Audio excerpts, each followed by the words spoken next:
This Garmin Approach G10 tutorial explains how to use the device during a round of golf.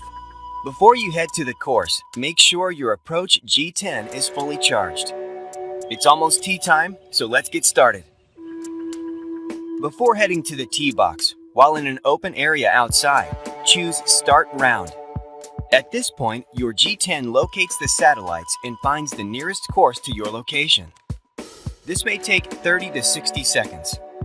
Now, select the course you are playing from the list. Just follow the on-screen instructions from there to complete the setup and start your round. When you step to the tee, you will notice the device shows the hole you're playing.